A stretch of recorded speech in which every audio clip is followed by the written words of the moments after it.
10 মজলিশপুর কর্মচারী মঞ্চের উদ্যোগে জিরানিয়া অগ্নিপীনা হল ঘরে এক মেঘা রক্তদান শিবিরের আয়োজন করা হয়। শিবিরে মন্ত্রী সুশান্ত চৌধুরী উপস্থিত হয়ে বলেন, করোনার সময় বিনামূল্যে প্রতিটি নাগরিককে ইমিউনিটি বুস্টার অর্থাৎ ওষুধ দেওয়া হয়, ফলে করোনা মুক্ত হয়।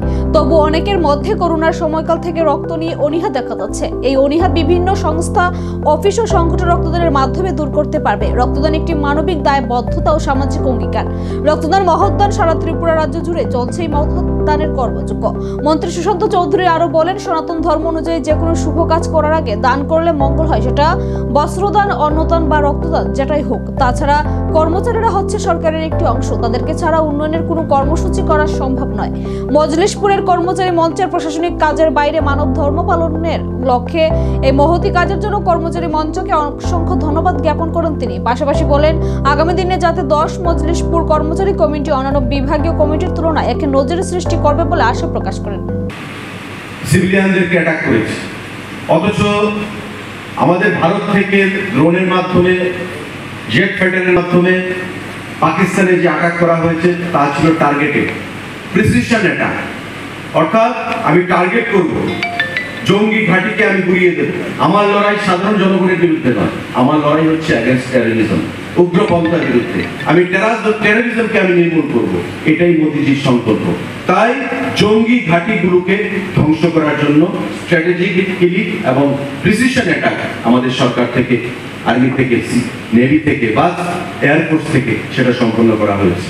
আর পাকিস্তান কাপুরুষের মতো তারা ভারতীয় আর্মির সঙ্গে কোনো কিছু করতে না পেরে তারা কাশ্মীর এলওসির মধ্যে যে লাইন অফ কন্ট্রোলে যে ভিলেজার্সরা রয়েছেন, সাধারণ জনগণ, তাদের উপর অ্যাটাক এনেছেন, শেলিং করেছেন, গোলাবর্ষণ করেছেন, অনেক মানুষের মৃত্যু হয়েছে।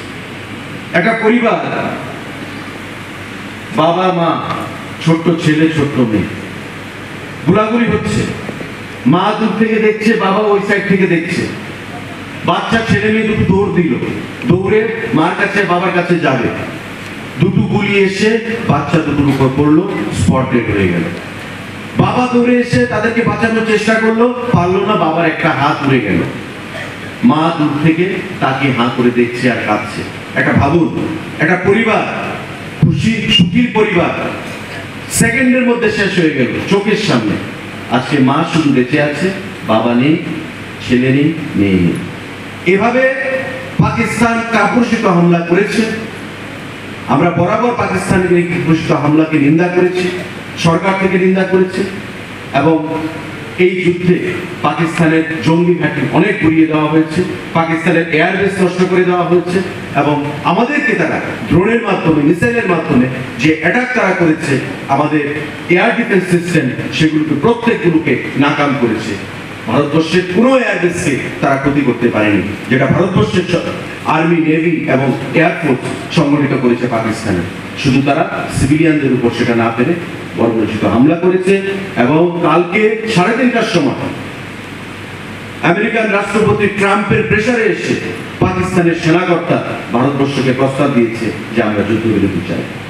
ভারত সবসময় শান্তি চায়, ভারত সবসময় তার প্রতিবেশী দেশের সঙ্গে সৌহার্দ্যপূর্ণ সম্পর্ক বজায় রেখে উন্নয়নের মাধ্যমে মানুষের জন্য কাজ করতে চায়, সবকা সাথ সবকা বিকাশের নীতিতে চলতে চায়। তাই ভারতবর্ষের সরকারও সেটাকে সম্মতি দিয়ে সিজফায়ার ঘোষণা করেছে। কিন্তু এর অর্থ এই নয় যে পাকিস্তানের মতো দেশকে, কাপুরুষিত হামলা যারা করে থাকে তাদেরকে যোগ্য জবাব দেওয়ার ক্ষমতা ভারতের নেই। এবং পাকিস্তান সেটা বুঝতে পেরেছে বলে সিজফায়ারের জন্য তারা প্রস্তাব করেছে। তারপরেও কাপুরুষের মতো 3 ঘন্টা এলওসির মধ্যে শেলিং করেছে, লাইন অফ কন্ট্রোলে গোলাবর্ষণ করেছে, এবং অনেক চেষ্টা করেছে ভারতের বহু শহরকে আক্রমণ করার জন্য। ভারতবর্ষের সরকার পরিষ্কার ভাষায় বলেছে যে কোনো মূল্যে উগ্রপন্থাকে দমন করা হবে। এবং আগামী দিনে যদি পাকিস্তান কোনো টেরোরিজম, যেটা পেহেলগাঁওতে করেছিল, ফুলবাবাতে করেছিল, প্রতিনিয়ত তারা যেটা করার স্বপ্ন দেখে থাকে ভারতকে দুর্বল করার, ওই পাকিস্তানি যারা উগ্রপন্থীরা রয়েছেন, গুপ্তচরেরা রয়েছেন, তাদের বিরুদ্ধে ভারতবর্ষের সরকারের লড়াই জারি থাকবে। এবং ভারতবর্ষে এমন অনেক রাজনৈতিক দল রয়েছে যারা ঘন্টা পড়ে রয়েছে পাকিস্তানে, চীনে, অথচ তারা থাকবে ভারতবর্ষের আলো।